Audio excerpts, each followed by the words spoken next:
Si nous commençons à pinailler et à dire « les conventions s'appliquent à celui-ci, mais pas à celui-là, dans ce pays, mais pas dans celui-là », alors les troupes américaines sont subitement en danger. Parce que si nous avons la capacité de faire ce genre de distinction, n'importe quel dictateur sans scrupules fera la même chose, ce qui finira par se retourner contre les troupes américaines. C'était aussi l'avis de Colin Powell. Oui, c'est un chic type. Lui et moi sommes d'accord.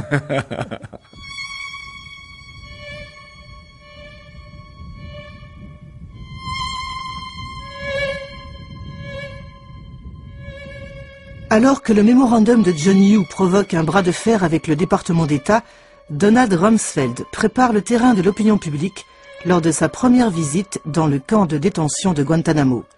Les premiers prisonniers sont arrivés 11 jours plus tôt. C'est eux que vise le mémo de l'OLC. Rumsfeld sait que l'abrogation des conventions de Genève peut provoquer un tollé. La tactique consiste donc à dire les choses à moitié pour faire tomber progressivement le tabou. The Al-Qaeda is not a country. They did not behave as an army. They did not wear uniforms. They did not have insignia. They did not carry their weapons openly. They are a terrorist network, and it would be a total misunderstanding of the Geneva Convention if one considered Al-Qaeda, a terrorist network, to be an army. Le fait qu'il n'ait pas le statut de prisonnier de guerre ne signifie pas, absolument pas, qu'on puisse les traiter de manière inhumaine, ni qu'on puisse les torturer. Les conventions de Genève sont très claires là-dessus.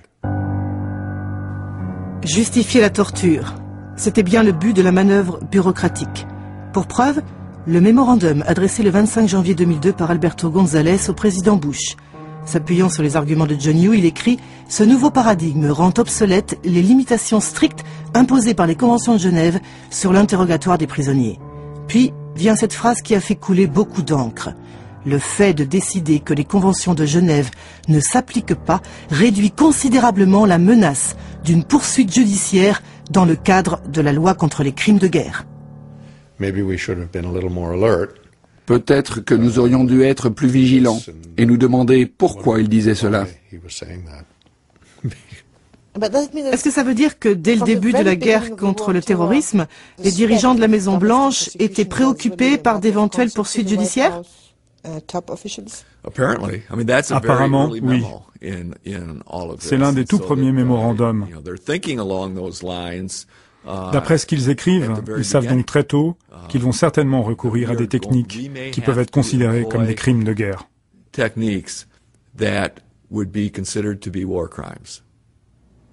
Est-ce qu'ils ont écrit tous ces mémorandums pour se protéger?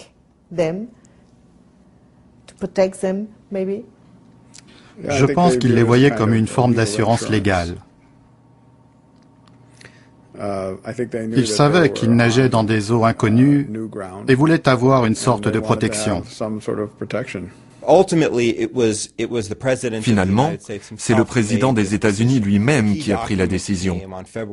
Le document clé date du 7 février 2002. Il constitue la base de toute notre politique sur la détention et l'interrogatoire des détenus. Dans cette directive, Bush ne cesse de se couvrir, en rappelant 3 fois que ces décisions sont basées sur les conclusions légales du département de la justice. Puis il introduit une nouvelle notion qui permettra tous les abus, celle de combattants illégaux. Pour endormir les récalcitrants comme Colin Powell, les hommes de Bush ont ajouté une phrase dont l'ambiguïté a été savamment calculée. Les forces armées des États-Unis continueront à traiter les prisonniers humainement dans la mesure où la nécessité militaire le permettra, en accord avec les principes de Genève. Lorsque le mémo a été publié le 7 février et que nous avons pu le lire, je me suis dit, comme le secrétaire Powell, le sous-secrétaire, William Taft et les autres membres du personnel, que c'était un bon compromis. Le texte disait, selon la nécessité militaire, Pour un militaire comme moi, cela signifiait que si je dois faire quelque chose de grave à un suspect terroriste afin de sauver la vie de mes camarades, je pourrais le faire, et que je ne serais probablement pas poursuivi en justice. Cela ne voulait pas dire que je peux, comme cela s'est passé à Bagram, suspendre quelqu'un à un crochet par une chaleur démente pendant 50 jours jusqu'à ce qu'il meure. En d'autres termes, Colin Powell et le département d'État ont été bernés, ou au minimum anesthésiés par les promesses de Donald Rumsfeld qui, le lendemain de la directive présidentielle, affirme que la décision de ne pas appliquer les conventions de Genève ne changera rien au sort des prisonniers. Le double langage, l'ombre et la lumière. What will be the impact of these decisions on the circumstances of the Taliban and Al-Qaeda detainees? And the answer in a word is none. They will continue to receive 3 appropriate meals a day, medical care, clothing, showers, visits from chaplains, Muslim chaplains as appropriate, and the opportunity to worship freely. It turned out that Ensuite, nous n'avons plus jamais participé à aucune des discussions qui ont suivi concernant la légalité des décisions prises. Un certain nombre d'avis juridiques ont été émis sans que nous ayons été consultés. Donald Rumsfeld n'avait pas confiance, ni l'envie, ni le désir de travailler avec le département d'État. Pour être franc, je pense qu'il était très jaloux de la célébrité de Colin Powell, tout comme l'était Dick Cheney. Est-ce que le département d'État a été mis sur la touche? Yes. Oui, nous avons été exclus de toutes les discussions postérieures à février 2002. Sur le terrain en tout cas, les gants tombent définitivement. Le 28 mars 2002, Abu Zubaydah, un lieutenant de Ben Laden, chargé du recrutement, est arrêté au Pakistan.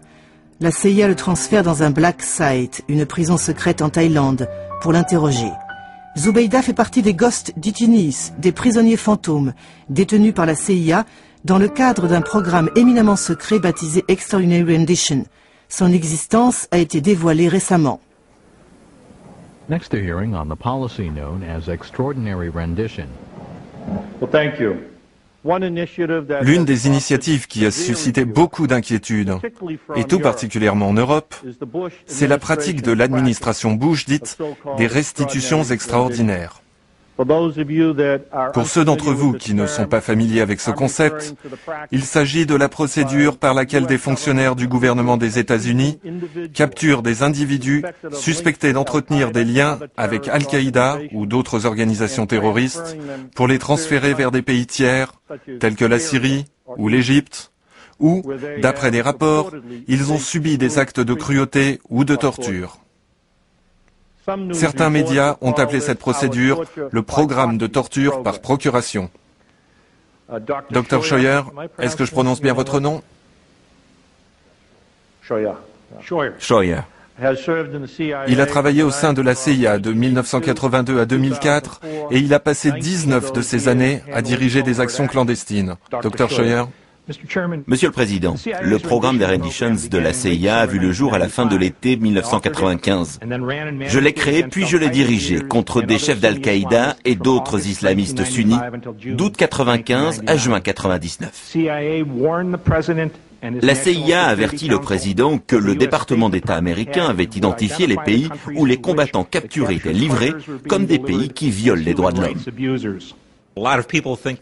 Beaucoup de gens croient que le programme des renditions a vu le jour sous M. Bush en 2001, mais en fait il a débuté en août 1995 sous M. Clinton, et sous M. Clinton, tous ceux qui se faisaient capturer étaient envoyés dans un pays tiers et n'étaient pas détenus par les Américains. Après le 11 septembre et sous le président Bush, les membres d'Al-Qaïda capturés ont été placés sous le contrôle des États-Unis. Les objectifs du programme demeurent les mêmes, à une différence près. M. Bush a demandé que ce soit des agents américains qui interrogent les combattants détenus d'Al-Qaïda. Lorsque vous avez capturé des individus en Europe ou ailleurs qu'en Afghanistan ou qu'en Irak et que vous les avez emprisonnés ou transférés vers un pays tiers, aviez-vous l'autorisation légale pour le faire? Monsieur, un petit bureaucrate comme moi ne peut pas envoyer un prisonnier dans un autre pays sans le consentement du pouvoir exécutif. À la CIA, on ne peut pas aller aux toilettes sans l'autorisation d'un avocat. Chaque opération du programme des Renditions est examinée par des juristes qui représentent la CIA, le ministère de la Justice et la Maison-Blanche. Aucune opération n'est entreprise sans que les avocats n'aient donné leur consentement et aucune méthode d'interrogatoire n'est utilisée avant que les juristes ne l'approuvent. Apparemment, tout a commencé avec la détention de M. Zubeida. Et c'est là que la CIA a demandé une directive officielle.